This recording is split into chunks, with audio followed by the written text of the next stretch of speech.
Going கன்சர்னை பொறுத்த வரைக்கும் அது ஒன் ஆஃப் த மோஸ்ட் என்ன சொல்கிறதுனா ஃபண்டமெண்டல் இல்லை. ஏன்னா அது ரொம்ப fundamental to the core. Because நீங்கள் ஃபினான்ஷியல் ஸ்டேட்மெண்ட்ஸை பேலன்ஸ் ஷீட்டாகவும் பிஎன்எல்லாகவும் ஏன் பிரிக்கிறீங்க? பிகாஸ் நீங்கள் வந்து ஒரு 50,000 செலவு பண்ணுறீங்க. அந்த 50,000 ஒருத்தருக்கு சேலரியாக கொடுக்கும்போது அது பிஎன்எல்ல கொண்டு போய் போடுறீங்க, எக்ஸ்பென்ஸ் ஆக்கிடுறீங்க. அதே 50,000 ஒரு மெஷினை வாங்கும்போது அது அசட்டில் கொண்டு வந்து போடுறீங்க. ஏன் அப்படி பண்ணுறீங்க? ஏன்னா இந்த வருஷம் நான் பண்ண செலவு இந்த வருஷத்தோடு முடிஞ்சிடுச்சு, அவ்வளோதான். இதுக்கு மேலே வந்து இந்த சேலரியை வந்து நான் ஹோல்ட் பண்ணுறதுல எந்த அர்த்தமும் கிடையாது. இது அடுத்த வருஷம் என்னால் எடுத்துகிட்டு போக முடியாது. ஆனால் அடுத்த வருஷமும் என் பிஸ்னஸ் இருக்கும். நல்லா புரிஞ்சுக்கோங்க, நெக்ஸ்ட் இயர் என்னோடய பிஸ்னஸ் இருக்கும். ஓகேவா? என்னோடய பிஸ்னஸ் ஃப்ளரிஷ் தான் ஆக போகுது. இன்னும் வரக்கூடிய வருஷங்களில் என்னோடய பிஸ்னஸ் நல்லா ஃப்ளரிஷ் ஆக போகுது. அந்த வருஷங்களில் என்னால் இந்த செத்துப்போன சேலரி அக்கௌண்ட்டை தூக்கிட்டே போயிட்டே இருக்க முடியாது. ஏன்னா இது வந்து ஒரு செத்துப்போன அக்கௌண்ட் இல்லை. நான் சேலரிக்கு பணம் ஸ்பெண்ட் பண்ணிவிட்டேன், 50,000 யாருக்கோ கொடுத்துருக்கேன் சேலரியாக. அவங்கக்கிட்ட வேலையும் வாங்கி முடிச்சாச்சுன்னா இதை நான் அந்த வருஷத்தோடு கழிச்சு கட்டிடணும்ல. அப்போது நான் 50,000 செலவு பண்ணுறேன், அதை வந்து ஒரு சேலரியாக நான் யாருக்கோ கொடுக்குறேன்னு சொல்லும் போது அதை நான் அந்த வருஷத்தோடு அதை நான் அப்படியே அழிச்சிடுறேன் இல்லையா? பிஎன்எல்ல கொண்டு போய் அதை நான் போட்டு அப்படியே ஜஸ்ட் பர்ன் பண்ணிடுறேன், அவ்வளோதான். ஸோ என்னோடய சேலரி அப்படிங்கிற அக்கௌண்ட் அதுக்கு அடுத்த வருஷம் நான் ஃப்ரெஷ்ஷாக பே பண்ணுற சேலரி மட்டும்தான் அந்த வருஷத்தோட பிஎன்எல்ல வருமே தவிர அந்தந்த வருஷம் பண்ணுற சேலரி பேமெண்ட்டை நெக்ஸ்ட் இயர் நீங்கள் கேரி ஃபார்வர்ட் பண்ணுறது இல்லையே. ஏன் பண்ணுறது இல்லைன்னா இந்த கோயிங் கன்சர்னால தான். அடுத்த வருஷம் என் பிஸ்னஸ் இருக்கும்ப்பா, ஆனால் அதுக்கு எதுக்கு நான் இந்த மாதிரி தேவையில்லாத ஸ்பெண்டிங்கெல்லாம் நான் எதுக்கு அங்கே எடுத்துகிட்டு போகணும்? அப்போ நான் ஒரு 50,000 ஒரு மிஷின் வாங்கியிருந்தேன்னா அந்த மிஷின் எனக்கு அடுத்த வருஷமும் இருக்கும். அந்த மிஷினை வச்சு நான் அடுத்த வருஷம் ப்ரொடக்ஷன் பண்ணுவேன். அதை வச்சு எனக்கு ஒரு நல்ல ஒரு எக்கனாமிக் ரிட்டர்ன்ஸ் வரும், தட் இஸ் ப்ராஃபிட் வரும். ஸோ அந்த மெஷினோட வேல்யூவை நான் என்னோடய பேலன்ஸ் ஷீட்டில் போடுறதுல ஒரு லாஜிக் இருக்குது. ஆனால் என்னோடய எக்ஸ்பென்சஸ் ஆன சேலரியை நான் எதுக்காக என்னோடய பேலன்ஸ் ஷீட்டில் போடணும் தானே நீங்கள் பிஎன்எல் பேலன்ஸ் ஷீட்டாக பிரிக்கிறீங்க. அப்போது அப்படிப்பட்ட ஒரு கோயிங் கன்சர்னே இருக்க போகிறது இல்லைன்னா ஒரு மேனேஜ்மெண்ட் என்ன பண்ணணும்? ஒரு மேனேஜ்மெண்ட்டுக்கு தெரியும் அவங்களோட மேஜரான ஒரு பெரிய ஃபேக்ட்ரியை கவர்மெண்ட் வந்து சீல் வச்சுட்டாங்க. பிகாஸ் அவங்க வந்து ப்ராப்பராக அந்த இடத்துல recycling of the waste material அவங்க பண்ணலை. அதனால் அவங்களோட பெரிய ஃபேக்ட்ரி ஃபுல்லாக சீல் வச்சுட்டாங்க. அந்த சீல் வச்சதுக்கு நம்ம திருப்பியும் வந்து வி ஹாவ் டு அப்பீல் பண்ணி லிட்டிகேஷனுக்கு போனாலுமே நம்ம மேலே தான் நிறைய மிஸ்டேக் இருக்கிறதுனால நமக்கே நல்லா தெரியும் நமக்கு அதில் ஜெயிக்கிறதுக்கான வாய்ப்புகள் கம்மின்னு தெரிஞ்சிச்சுன்னா இப்போ இங்கே ஒரு மேஜராக ஒரு இண்டிகேஷனே இருக்குது. என்ன இண்டிகேஷன் இருக்குது? That there lies a event or condition it is indicating that ஃப்யூச்சரில் இந்த கோயிங் கன்சர்னை நம்மளால் டேக் ஃபார்வர்டே பண்ண முடியாதுங்கிற மாதிரி ஒரு சிச்சுவேஷன் இருக்குன்னா அந்த இன்ஸ்டிடியூஷன் அந்த என்டிட்டி என்ன பண்ணணும்? இப்போது அந்த என்டிட்டி ஃபஸ்ட் ஆஃப் ஆல் இது மூணாவதான் சிச்சுவேஷன். ஃபஸ்ட் ஆஃப் ஆல் வந்து என்னென்னா கோயிங் கன்சர்னே இருக்க போகிறது இல்லை அப்படின்னு தெளிவாக தெரிஞ்சிருச்சுன்னா அந்த என்டிட்டி வந்து அவங்களோட ஃபினான்ஷியல் ஸ்டேட்மெண்ட்ஸை முதல்ல கோயிங் கன்சர்னில் அந்த மாதிரி ப்ரெசென்ட்டே பண்ணவே கூடாது. கோயிங் கன்சர்ன் ஃப்ரேம் ஒர்க்கில் பண்ணவே கூடாது. ஓகேவா? That is the main thing. சில நேரத்தில் என்ன ஆகும்னா ஒரு மெட்டீரியல் அன்சர்டன்ட்டி டெஃபினட்டாக இருக்குதுன்னு தெரிஞ்சிடும். பட் ஓகே நம்ம கோயிங் கன்சர்னில் ப்ரெசென்ட் பண்ணிவிட்டு சொல்லிடலாம், இந்த மாதிரி வந்து ஃபேக்ட்ரிக்கு சீல் வச்சுட்டாங்க, எங்களால் கோயிங் கன்சர்ன் வந்து கன்டினியூ பண்ண முடியுமா என்னன்னு தெரியல, இந்த லிட்டிகேஷனோட அவுட்கம்மை வச்சு தான் எல்லாமே இருக்குது, பட் லிட்டிகேஷன் எங்களுக்கு சாதகமாக வரும்ன்ற நம்பிக்கை எனக்கு இல்லைங்கிற அளவுக்கு நீங்கள் டிஸ்க்ளோஸும் பண்ணிவிட்டு பட் ஃபினான்ஷியல் ஸ்டேட்மெண்ட்டு கோயிங் கன்சர்னில் ப்ரெசென்ட் பண்ணால் அது ஒரு மாதிரியான அப்ரோச். இன்னொரு அப்ரோச் என்ன அப்படின்னு சொன்னால் மெட்டீரியல் அன்சர்டன்ட்டிலாம் இல்லைப்பா, அந்த அளவுக்கு மெட்டீரியல் அன்சர்டன்ட்டிலாம் இல்லை, பட் ஒரு லிட்டிகேஷன் போயிட்டுருக்கு, நமக்கு ஃபேவரபுளாக தான் இருக்குது, அந்த அளவுக்கு அன்சர்டனாக நமக்கு வராது, நம்ம வந்து ஃபுல்லாக லாஸ்ட் ஆகிடுவோமோ அப்படிங்கிற அளவுக்குலாம் ஒன்றும் இல்லைன்னா அப்போ நம்ம என்ன பண்ணுவோம்? லிட்டிகேஷன் நடக்குது, which means there is a indication of a condition ஏதோ அங்கே இருக்குது, பட் நமக்கு ஃபேவரபுளாக தான் இருக்கும் நாங்கள் நம்புகிறோம் அப்படிங்கிற மாதிரி இருந்துச்சுன்னா அதுக்கு பேர் என்ன? அன்சர்டன்ட்டி கொஞ்சம் கம்மி தான், ஓகே இட்ஸ் ஃபைன் மேனேஜபிள் அப்படின்னு அர்த்தம். Okay, so meaning of going concern உங்களுக்கே தெரியும், அடுத்தடுத்த வருஷங்கள் யூ கோயிங் டு மெயின்டைன் அப்படிங்கிறது. அப்போ அவங்க என்ன சொல்கிறாங்க? It's one of the fundamental assumption. இதுக்கு என்ன மீனிங் அப்படின்னு கேட்டிங்கன்னா you going to continue in the operation for the foreseeable future. Okay, and உங்களுக்கு வந்து லிக்விடேட் பண்ணுறதுக்கோ இல்லை கர்டெய்லிங் ஆஃப் த என்டையர் ஆப்ரேஷன்ஸ்க்கோ எந்த ஐடியாவும் கிடையாது. யூ கோயிங் டு கண்டினியூ இந்த ஃபோர்சீபிள் ஃபியூச்சர் அப்படிங்கிறது தான் அங்கே கான்செப்டே. அதே மாதிரி இந்த லாஸ்ட் 3 லைன்ஸ் பாருங்களேன், general purpose financial statements are prepared using going concern basis தான், இது நமக்கே தெரியும். Unless management either intends to liquidate the entity or to cease the operations or has no realistic alternative but to do so. So ஜென்ரலாகவே ஜிபிஎஃப்எஸ் ready பண்ணும்போது நம்ம going concern assumption use பண்ணி தான் ready பண்ணுவோம் அப்படின்னு சொல்கிறாங்க. ஓகேவா? அதுக்கப்புறம் they talking about the importance of going concern, அது ஏன் நம்ம யூஸ் பண்ணோம் அது இதுன்னா. இப்போ எஸ்ஏ 570 என்ன சொல்கிறாங்க, இங்கே பாரு ஆடிட்டர் நீங்கள் என்ன பண்ணணும் இந்த கோயிங் கன்சர்னை பற்றின விஷயத்தில் வாட் இஸ் யுவர் ரெஸ்பான்சிபிலிட்டி அப்படின்னு தான் நமக்கு சொல்கிறாங்க. நம்மளோட ரெஸ்பான்சிபிலிட்டி என்ன தெரியுமா, நாம் we should do some assessment whether going concern இவங்க யூஸ் பண்ணியிருக்காங்களே இது அப்ராப்ரியேட் தானான்னு நம்ம ஒரு அசஸ்மெண்ட்டை பண்ணணும். அதே மாதிரி ஒவ்வொரு வருஷமும் மேனேஜ்மெண்ட் வந்து ஒரு செல்ஃப் அசஸ்மெண்ட் அவங்க பண்ணணும். என்னென்ன, whether using the going concern assumption இந்த preparation and presentation of financial statements is it அப்ராப்ரியேட்னு அவங்க ஒரு செல்ஃப் அசஸ்மெண்ட் பண்ணணும். ஸோ ஆடிட்டர் ஆகிய நாம் என்ன பண்ணணும், நம்ம ஒரு அசஸ்மெண்ட் பண்ணணும், அவங்க ஒரு அசஸ்மெண்ட் பண்ணணும். சப்போஸ் நம்ம நிறைய ஆல்டர்னேட்டிவ் ஆடிட் ப்ரொசீஜர்ஸ் நிறைய ஆடிட் ப்ரொசீஜர்ஸ் பண்ணுறதுல நமக்கு நல்லாவே தெரியுது இது we are dealing with Titan Raga watch பிராண்டை பற்றி நம்ம டீல் பண்ணிகிட்ருக்கோம். இங்கே கோயிங் கன்சர்ன் டெஃபினட்டாக இருக்கும்னு உங்களுக்கு ஃபீல் ஆகிடுச்சுன்னா அப்போது டைட்டன் வந்து உங்களுக்கு ஒரு ரிப்போர்ட் கொடுக்குறாங்க, நாங்கள் செல்ஃப் அசஸ் பண்ணியிருக்கோம், கோயிங் கன்சர்ன் கண்டிப்பாக it is very flourishing, there is no ப்ராப்ளம்னு அவங்க கொடுக்குறாங்கன்னா நீங்கள் அப்படி எக்ஸ்ட்ராடனரியாக இந்த ஆடிட் ப்ரொசீஜர்ஸ் எக்ஸ்ட்ரா பர்ஃபார்ம் பண்ணணும்னு அவசியமே இல்லை, நீங்கள் அப்படியே அக்செப்ட் பண்ணிக்கலாம், ஓகே டன் இட்ஸ் ஃபைன் அப்படின்னு. சில நேரங்களில் சில மேனேஜ்மெண்ட் என்ன பண்ண மாட்டாங்க, self assessment of going concern அசம்ஷனே பண்ண மாட்டாங்க. அப்படி பண்ணனா please go and ask management நீங்கள் என்ன பண்ணணும், ப்ளீஸ் டூ அ செல்ஃப் அசஸ்மெண்ட்னு அவங்ககிட்ட கேளுங்க. அவங்க அப்படியும் பண்ணலன்னா நீங்கள் ரிப்போர்ட்டிங்கில் கண்டிப்பாக என்ன பண்ணணும், நீங்கள் பண்ணி பாருங்கள். ஃபார் எக்ஸாம்பிள் இப்போ அவங்க பண்ணவே இல்லை அப்படின்னு சொன்னால் நீங்கள் பண்ணி பாருங்கள் கோயிங் கன்சர்ன் அப்ராப்ரியேட்டாக இல்லையான்னு. அப்ராப்ரியேட்டாக இருந்தால் விட்டுருங்க, அப்ராப்ரியேட்டாக இல்லை கோயிங் கன்சர்னை யூஸ் பண்ணக்கூடாது, but this institution has used going concern but self assessment பண்ண சொன்னால் பண்ணவும் மாட்டேங்கிறாங்க, அப்படிலாம் இருந்துச்சுன்னா நேராக எஸ்ஏ 705 படி போய் குவாலிஃபை பண்ணுங்கள், அட்வைஸ் பண்ணுங்கள், இல்லை டிஸ்க்ளைமர் கொடுங்க. ஓகேவா? அது எப்படி அந்த சிச்சுவேஷன் எப்படி இருக்குன்றதை பார்த்துட்டு நம்ம அது டிசைட் பண்ணணும்.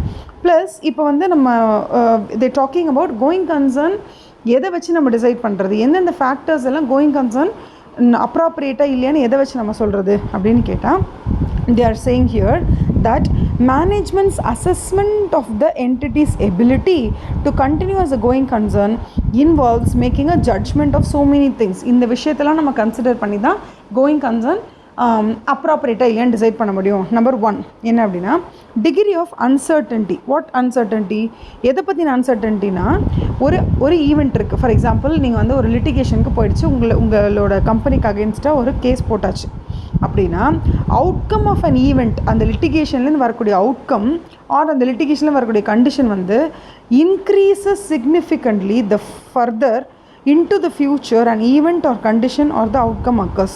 அதாவது in future, see the degree of uncertainty associated with the outcome of an event or condition increases significantly the further into the future an event or condition or the outcome occurs. அதாவது already ஒரு litigation பெண்டிங்கில் இருக்குப்பா, இந்த லிட்டிகேஷனோட bending உங்களுக்கு வந்து அதனுடைய result வந்து உங்களுக்கு தெரியறதுக்கு இன்னும் 3 மாதம் ஆகும்னா அப்போ அன்சர்டன்ட்டி இன்னும் அதிகமாகும்னு சொல்கிறாங்க. இது ஒரு ஃபேக்டர்.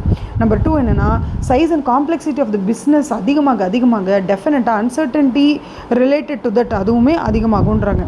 அதுக்கப்புறம் சில நேரங்களில் judgement related to this uncertainty அப்படிங்கிறது March 31 கட் ஆஃப் டேட்டில் நம்ம ஒன்று நினச்சிட்ருப்போம். ஆனால் ஆடிட் ரிப்போர்ட் சைன் பண்ணுறதுக்கு முன்னாடி என்ன தெரிஞ்சிடும், இல்லை கேஸ் நமக்கு ஃபேவரபுளாக வந்துருச்சு அப்படின்னு தோணிடுச்சுன்னா ஆட்டோமேட்டிக்காக going concern assumption is appropriate அப்படிங்கிறத நீங்கள் எப்போ டிசைட் பண்ணிடலாம், ஆடிட் ரிப்போர்ட் சைன் பண்ணுறதுக்கு முன்னாடி உங்களுக்கு கன்ஃபர்மேஷனே வந்துடும் அப்படின்னு சொல்கிறாங்க. ஸோ டெஃபினட்டாக சப்சிக்வெண்ட் ஈவெண்ட்டு அதுக்கப்புறம் கட் ஆஃப் டேட்டில் உங்ககிட்ட இருக்கக்கூடிய இன்ஃபர்மேஷன் இது எல்லாமே கூட கோயிங் கன்சர்னோட அப்ராப்ரியேட்னஸை பற்றி உங்களுக்கு ஒரு தெளிவான பிக்சரை கொடுக்கும்னு சொல்கிறாங்க. சரி, ஓகே, கோயிங் கன்சர்ன் அசம்ஷன்னா இதுதான். அப்புறம் கோயிங் கன்சர்னில் வந்து அந்த அன்சர்டன்ட்டி அப்படிங்கிறது வந்து எந்த அளவுக்கு இருக்குது அப்படின்றத டிசைட் பண்ணுற ஃபேக்டர்ஸ் எல்லாம் நம்ம பார்த்தோம். இப்போ இது ரிலேட்டடாக ஆடிட்டரோட ரெஸ்பான்சிபிலிட்டி என்ன, நான் சொன்ன மாதிரி தான் ஆடிட்டரோட ரெஸ்பான்சிபிலிட்டி என்னென்னா நம்மளோட அப்ஜெக்டிவ் என்ன தெரியுமா, நம்மளோட அப்ஜெக்டிவ் 3 தான். ஓகேவா? அதுக்கப்புறம் நான் ரெஸ்பான்சிபிலிட்டி சொல்கிறேன். அப்ஜெக்டிவ் 3 தான். என்ன அப்ஜெக்டிவ்னா கோயிங் கன்சர்ன் அசம்ஷன் அவங்க யூஸ் பண்ணியிருக்காங்களே இது அப்ராப்ரியேட்டாக இல்லையா அப்படின்னு நீங்கள் கண்டுபிடிக்கிறதுக்கு you should obtain sufficient appropriate evidence regarding and conclude on the appropriateness of management's use of going concern. Management GCA use பண்ணி தான் GPFS ரெடி பண்ணியிருக்காங்க, general purpose financial statement ready பண்ணியிருக்காங்க. அவங்க GCA யூஸ் பண்ணியிருக்காங்களே இது கரெக்டாக இல்லையா, அது அப்ராப்ரியேட்டாக இல்லையான்னு நீங்கள் தெரிஞ்சுக்கிறதுக்காக you should collect the audit evidence which should be sufficient and appropriate. இது நம்மளோட முதல் அப்ஜெக்டிவ். நம்பர் 2, நம்ம கலெக்ட் பண்ண இந்த ஆடிட் எவிடன்ஸை வச்சு தான் நம்ம டிசைட் பண்ண போகிறோம் whether there is any material uncertainty that is existing related to the events or conditions that may cast significant doubt on the entity's ability to continue as a going concern. ஓகேவா? இப்போ இங்கே சொல்கிறாங்க தெரியுமா, to conclude based on the audit evidence obtained whether a material uncertainty exists. Material அன்சர்டன்ட்டிங்கிறது என்னென்னா, நமக்கு judgement எப்படி வரும், நம்ம கம்பெனி ஃபேவரபுளாக வருமா இல்லையா, இதுதான் அன்சர்டன்ட்டி எக்ஸிஸ்ட்னு சொல்கிறாங்க. Related to events or conditions, இதனை ஈவெண்ட்டு கண்டிஷனு, நம்ம பேர் லிட்டிகேஷன் இருக்குல்ல, அந்த லிட்டிகேஷனை தான் என்னென்னு சொல்கிறாங்கன்னா ரிலேட்டட் கூட இல்லை, அந்த லிட்டிகேஷனுக்கு என்ன பேர்னா event or conditions that may cost significant doubt. அந்த நம்ம பேரில் ஒருத்தன் கேஸ் போட்டிருக்கானே, இல்லை நம்மளோட கம்பெனி சீல் வச்சுருக்காங்களே, இல்லை நம்மளோட ஃபேக்ட்ரி இழுத்து மூடிட்டாங்களே கஸ்டம்ஸ் டிபார்ட்மெண்ட்லேன்னு வந்து, அதுக்கு பேர் தான் ஈவெண்ட் ஆர் கண்டிஷன் அப்படின்னு சொல்கிறது. அந்த ஈவெண்ட்டும் கண்டிஷனும் மிகப்பெரிய சிக்னிஃபிகண்ட்டான டவுட்டை காஸ்ட் பண்ணுது. ஓகேவா? அந்த significant doubt on the event or condition எப்போ மெட்டீரியலைஸ் ஆகும், கேஸோட ரிசல்ட் வந்தால் தான். அந்த கேஸோட ரிசல்ட் இருக்குல்ல, அதுக்கு பேர் தான் மெட்டீரியல் அன்சர்டன்ட்டின்னு சொல்கிறாங்க. ஏன்னா ரிசல்ட் ஃபேவரபுளாக அன்ஃபேவரபுளான்னு இது வரைக்கும் நமக்கு தெரியாது. அண்ட் ஃபைனலி நம்மளோட அப்ஜெக்டிவ் என்ன, to report in accordance with SA. அப்போ நம்மளோட ரெஸ்பான்சிபிலிட்டி என்னன்றதை ஃபஸ்ட்டு பார்த்துக்கலாம். ஓகேவா? நம்மளோட ரெஸ்பான்சிபிலிட்டி ஃபர்ஸ்ட் ஆஃப் ஆல் என்ன அப்படின்னு கேட்டால், நாம் என்ன பண்ணணும், நம்ம போதுமான அளவுக்கு we have to obtain the audit evidence, sufficient appropriate audit evidence to see whether GCA is appropriate. அதே மாதிரி கம்பெனி வந்து செல்ஃப் அசஸ்மெண்ட் பண்ணியிருக்காங்களா இல்லையா அப்படின்றத பாருங்கள். செல்ஃப் அசஸ்மெண்ட் பண்ணலன்னா அவங்க பண்ண சொல்லுங்கள். ஓகேவா? அண்ட் தென் அதுக்கு நிறைய எக்ஸாம்பிள்ஸ் எல்லாம் கொடுத்துருக்காங்க. கோயிங் கன்சர்ன் அஃபெக்ட் பண்ணுற அளவுக்கு சில விஷயங்கள் நடக்குதுன்னா அதுக்கான எக்ஸாம்பிள்ஸ் எல்லாம் they've given you. And then we are talking about evaluation of management's assessment. Management assess பண்ணியிருக்காங்கப்பா, அந்த அசஸ்மெண்ட் உங்களுக்கு வந்து how do you call, உங்களுக்கு ரெலவெண்ட்டாக இருக்கா, அவங்க பண்ணியிருக்கிற அசஸ்மெண்ட்டை உங்களால் ஏற்புடையதாக இருக்கா, do you think it is okay, இல்லை உங்களுக்கு ஓகேவா இல்லைன்னு நீங்கள் அடிஷ்னல் ப்ரொசீஜர்ஸை வந்து அப்ளை பண்ணி அது ஓகேவா இல்லையான்றதை பார்த்துக்கோங்க அப்படின்னு சொல்கிறாங்க. அதுதான் இந்த 3 paragraph. Okay? and then we are talking about additional audit procedures when events or conditions are identified. இப்போது ஏதோ ஒரு ஈவெண்ட்டோ கண்டிஷனோ ஐடென்டிஃபை பண்ணிட்டோம், அதாவது கேஸ் போட்டிருக்காங்க, லிட்டிகேஷன், இது ஐடென்டிஃபை பண்ணிட்டீங்கன்னா அப்போ மெட்டீரியல் அன்சர்டன்ட்டி எந்த அளவுக்கு இருக்குன்றதையும் நீங்கள் ஐடென்டிஃபை பண்ணணும். அதுதான் சொல்கிறாங்க. நல்லா கவனிச்சுக்கோங்க. If events or conditions have been identified, ஓகேவா, that may cast a significant doubt on the entity's ability to continue as a growing concern. Auditor இப்போ என்ன பண்ணணும், he should obtain sufficient appropriate audit evidence to determine whether இந்த லிட்டிகேஷனுடைய result நமக்கு ஒரு அன்சர்டன்ட்டியை கொடுக்குதா, என்ன uncertainty, material uncertainty கொடுக்குதா இல்லையாங்கிறதா. நல்லா ஞாபகம் வச்சுக்கோங்க. 2 விஷயம் ரொம்ப இம்பார்ட்டன்ட். ஒன்று லிட்டிகேஷன், இன்னொன்று லிட்டிகேஷனோட ஜட்ஜ்மெண்ட்டு. லிட்டிகேஷனுக்கு என்ன பேர் வச்சுருக்காங்க, ஈவெண்ட் ஆர் கண்டிஷன் அப்படின்னு பேர் வச்சுருக்காங்க. இவர் ஏதோ ஒரு ஈவெண்ட்டோ இல்லை ஒரு கண்டிஷனோ அங்கே இருக்குது, அதுதான் லிட்டிகேஷன். இல்லை உங்களோட கம்பெனிக்கு சீல் வைக்கிறது, இல்லை உங்களோட ஃபேக்ட்ரி இழுத்து மூடுறது, இதுதான் event or condition that is casting a significant doubt on the existence of the GCA. இது எப்போ வந்து உங்களுக்கு ஃபேவரபுளாக அன்ஃபேவரபுளான்னு எப்போ டிசைட் ஆகும், எப்போ கோயிங் கன்சர்ன் அசம்ஷன் வந்து அப்ராப்ரியேட்டாக இல்லைன்னு எப்போ தெரியும்னா, அந்த ஈவெண்ட் ஆர் கண்டிஷனுடைய பதில், அதோட முடிவு உங்களுக்கு தெரியும் போது தான். அந்த முடிவு எவ்வளோக்கு தூரமாக போயிட்டே இருக்கோ அந்த அளவுக்கு அது அன்சர்டன்ட்டி அதிகமாகுது. எந்த அளவுக்கு ஜட்ஜ்மெண்ட் டேட் பக்கத்தில் இருக்கோ அந்த அளவுக்கு அன்சர்டன்ட்டி கொஞ்சம் கம்மியாக இருக்குது. ப்ளஸ் நமக்கு ஃபேவரபுளாக வந்து ஜட்ஜ்மெண்ட் வருமா வராதா, இதுலேயுமே சில பல விஷயங்கள் இருக்குது.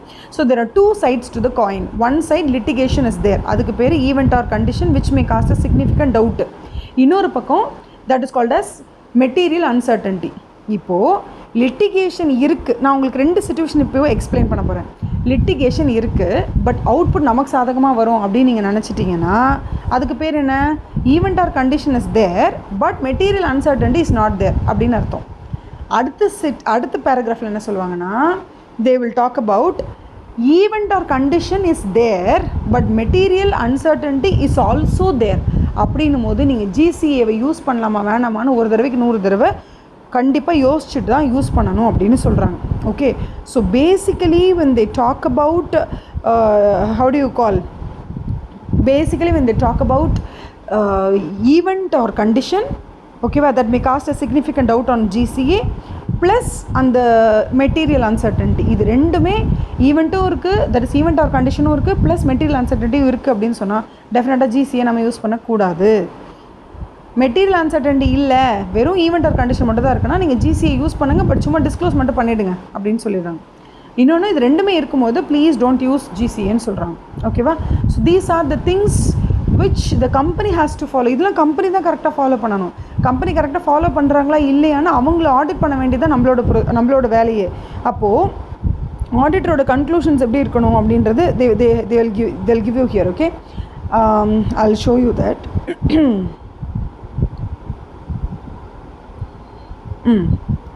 இங்கே பாருங்க, இப்போ implications for the auditors report. இப்போது ஒரு கம்பெனி வந்து கோயிங் கன்சர்ன் பேசிஸை யூஸ் பண்ணியிருக்காங்க. அது இது வந்து it's not appropriate. Okay, if the going concern basis of accounting is inappropriate அப்படின்னா நீங்கள் தயவு செய்து யோசிக்காமல் அட்வர்ஸ் ஒப்பீனியனை கொடுத்துருங்கன்னு சொல்கிறாங்க. இப்போ நான் சொல்கிறேன்ல சிச்சுவேஷன்ஸ் இதுதான். ஒரு கம்பெனி ஜிசிஏவை யூஸ் பண்ணுறாங்க, அது அப்ராப்ரியேட்னா பிரச்சனை இல்லை, நீங்கள் பாட்டுக்கு விட்டுருங்க, நோ ப்ராப்ளம். ஆனால் ஒரு கம்பெனி ஜிசிஏவை யூஸ் பண்ணுறாங்க, பட் அது இன்அப்ராப்ரியேட்னா அட்வர்ஸ் ஒப்பீனியனை கொடுத்துருங்க. அடுத்தது, ஒரு கம்பெனி வந்து ஜிசிஏ யூஸ் பண்ணுறாங்க, தட் இஸ் ஓகே, அப்ராப்ரியேட் தான், பிகாஸ் அங்கே ஈவெண்ட்டோ கண்டிஷனும் இருக்குது, பட் மெட்டீரியல் அன்சர்டன்ட்டி இல்லைன்னு வைங்களேன். அவங்க ஜிசிஏ யூஸ் பண்ணால் ப்ளஸ் டிஸ்க்ளோஷர் கொடுத்துக்கலாம், பிரச்சனை இல்லை. புரியுதா? அப்போது செகண்ட் பாயிண்டில் என்ன சொல்கிறாங்க, ஜிசிஏ யூஸ் பண்ணுறது அப்ராப்ரியேட்டு, பட் மெட்டீரியல் அன்சர்டன்ட்டி எக்ஸிஸ்ட்டும் ஆகுது அப்படிங்கிறாங்க. அப்போ நீங்கள் அதுக்கு என்ன பண்ணணும்னா பாருங்கள், ஃபர்ஸ்ட் ஆஃப் ஆல் இந்த மெட்டீரியல் அன்சர்டன்ட்டின்னு ஒன்று இருக்குது அப்படிங்கிறத அவங்க டிஸ்க்ளோஸ் பண்ணியிருக்காங்களா இல்லையான்னு பாருங்கள். டிஸ்க்ளோஸ் பண்ணியிருந்தால் ஒன்றும் பிரச்சனை இல்லை, அவங்களே தான் டிஸ்க்ளோஸ் பண்ணிட்டாங்கல்ல இந்த மாதிரி மெட்டீரியல் அன்சர்டன்ட்டி இருக்குன்னு. ஸோ நீங்களும் ஓகே அவங்க டிஸ்க்ளோஸ் பண்ணியிருக்காங்கன்னு சொல்லி சும்மா ஒரு ஹைலைட் பண்ணிவிட்டு விட்டுருங்க.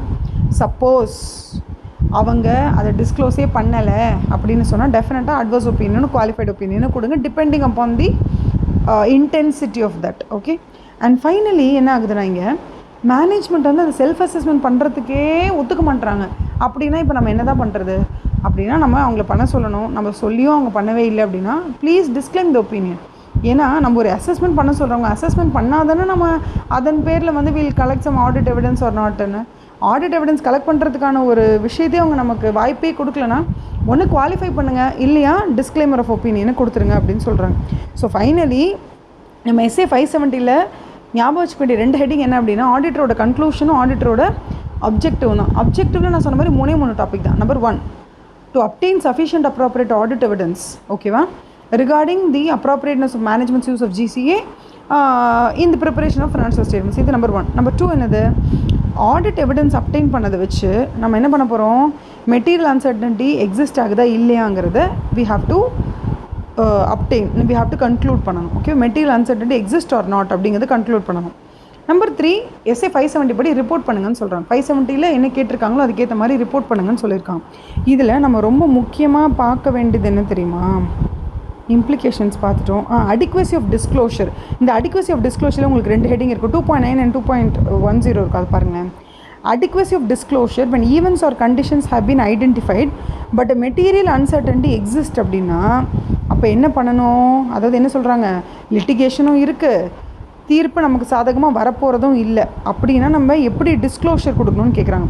If the auditor concludes the management's use of GCA is appropriate, okay use பண்ணிட்டு போங்க அப்படின்னு சொல்கிறீங்க இந்த சர்க்கம்ஸ்டான்சஸ், பட் மெட்டீரியல் அன்சர்டன்ட்டி இருக்குன்னா ஆடிட்டர் என்ன தெரியுமா பண்ணணும், adequately disclose the principal event. ஓகேவா, அப்போது ஃபஸ்ட் ஆஃப் ஆல் நீங்கள் நல்லா புரிஞ்சுக்கோங்க, கோயிங் கன்சர்ன் அசம்ஷன் அப்ராப்ரியேட்டாக இல்லையாங்கிறத நம்ம டிஃபைன் பண்ணாலுமே ஒரு ஆடிட்டர் சொன்னாலுமே அந்த கோயிங் கன்சர்ன் படி ஃபினான்ஷியல் ஸ்டேட்மெண்ட்ஸை ப்ரிப்பேர் பண்ணணுமா இல்லை கோயிங் கன்சர்ன் படி ஃபினான்ஷியல் ஸ்டேட்மெண்ட்ஸை ப்ரிப்பேர் பண்ணக்கூடாதாங்கிறத who has to find out அப்படின்னா ஆடிட்டர் கண்டிப்பாக கண்டுபிடிக்கணும். If there is material uncertainty இவங்க கண்டிப்பாக GCA அப்ளை பண்ணக்கூடாது. இல்லை மெட்டீரியல் அன்சர்டன்ட்டியும் இருக்குது, ஈவெண்ட் ஆர் கண்டிஷனும் இருக்குது, எல்லாமே இருக்குன்னா GCA தே ஷுட் நாட் யூஸ்ன்னு நீங்கள் கண்டுபிடிச்சிட்டிங்க. பட் அந்த மேனேஜ்மெண்ட்டு அதை மதிக்காமல் அவங்க பாட்டுக்கு GCAவை யூஸ் பண்ணாங்கன்னா நீங்கள் என்ன பண்ணுவீங்க, கிவ் தி அட்வர்ஸ் ஒப்பீனியன். இப்போ வாட் இஸ் யுவர் ரெஸ்பான்சிபிலிட்டி அப்படின்னா you have to find whether the management has properly disclosed the material uncertainty பாருங்கள். புரியுதா?